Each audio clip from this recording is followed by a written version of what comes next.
আজকে চলুন ঝটপট একটা বিকালের নাস্তা বানাই, যে উপকরণগুলো আমাদের রান্নাঘরে সব সময়ই থাকে। আর হাতের কাছে থাকা উপকরণ দিয়ে নাস্তা তৈরি করতে আমার তো অনেক ভালোই লাগে। আপনারা চাইলে বাচ্চাদের টিফিনেও এই নাস্তা দিতে পারেন। সালামু আলাইকুম এভরিওয়ান, ওয়েলকাম করছি মুস্কানি রান্নাঘরে। চলুন আর দেরি না করে মূল পর্বে যাওয়া যাক। এখানে আমি 1 লিটার পানি নিয়েছি, আর পানিগুলো ভালো হয়ে গরম হয়ে আসলেই দিয়ে দেবো এখানে নুডলস। আর এখানে আমি মিস্টার নুডলস নিয়েছি, আপনারা চাইলে যে কোনো ধরনের নুডলস নিতে পারেন। এই নুডলসগুলো ভালো করে নেড়েচেড়ে কুক করে নিব। আর ভিডিওটি দেখার আগে একটি লাইক দিয়ে ভিডিও দেখা শুরু করবেন প্লিজ, আর কমেন্ট করে আপনাদের মতামত জানাবেন। আপনাদের একটা লাইক আর কমেন্ট আমাকে নতুন নতুন রেসিপি বানাতে উৎসাহ দেয়।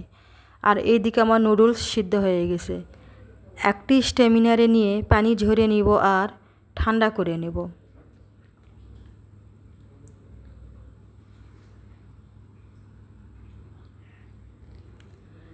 আমি এখানে একটা বোল নিয়ে নিলাম।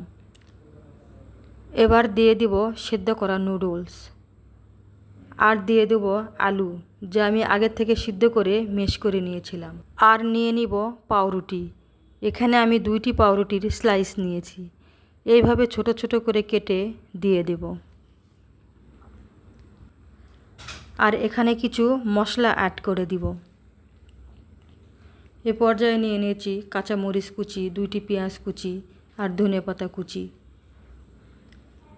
আর এখানে আমি দিয়ে দিব 1/2 চামচ চিলি ফ্লেক্স, স্বাদমতো লবণ আর 1/2 চামচ ভাজা জিরার গুঁড়া।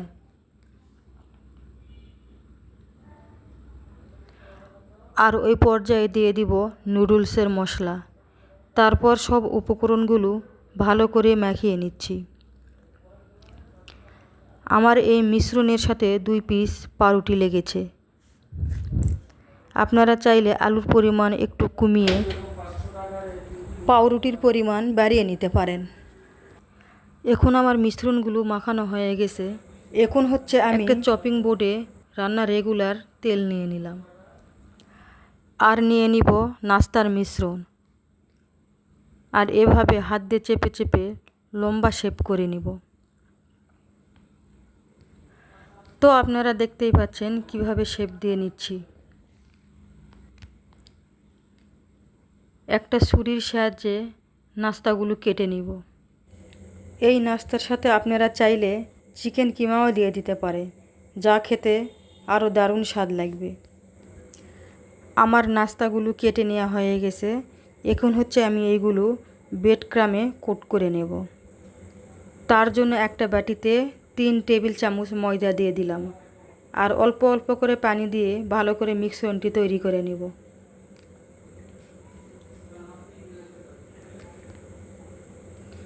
আর খেয়াল রাখবেন যেন তাতে কোনো লাম্পস না থাকে। আর ওই পর্যায়ে দিয়ে দিব সামান্য লবণ ও মরিচের গুঁড়া দিয়ে আবারও ভালো করে মিশ্রণটি তৈরি করে নেব। সাইডে রেখে দিলাম। আর এ পর্যায়ে নিয়ে নিলাম টোস্ট বিস্কুটের গুঁড়া। এই টোস্ট বিস্কিটগুলো কম বেশি সবার ঘরেই থাকে। আমি এই নাস্তাগুলো ভালো করে এভাবে ভরিয়ে নিয়ে বিস্কিটের গুঁড়ার মধ্যে দিয়ে ভালো করে কোট করে নেব। এইভাবে সব নাস্তাগুলো কোট করে নিয়ে গরম তেলের উপর ছেড়ে দিচ্ছি।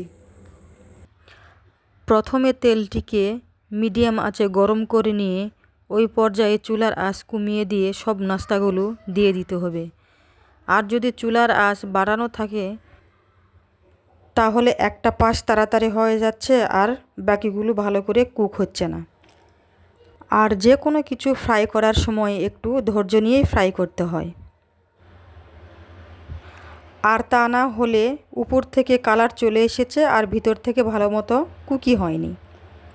আর এই পর্যায়ে আমার নাস্তাটি ফ্রাই করা হয়ে গেছে, তেল থেকে উঠিয়ে নিচ্ছি। আর এইভাবে সব নাস্তাগুলো ফ্রাই করে নেব। এই নাস্তাগুলো দেখতেও যেমন চমৎকার, খেতেও তেমন টেস্টি। আপনি একবার এই নাস্তাটি তৈরি করে দেখুন, ছোট থেকে বড় সবাই এই নাস্তাটির ফ্যান হয়ে যাবে। আর এতক্ষণ যারা আমার সঙ্গে ছিলেন তাদেরকে ধন্যবাদ জানিয়ে আজ এখানেই বিদায় নিচ্ছি। আল্লাহ হাফেজ।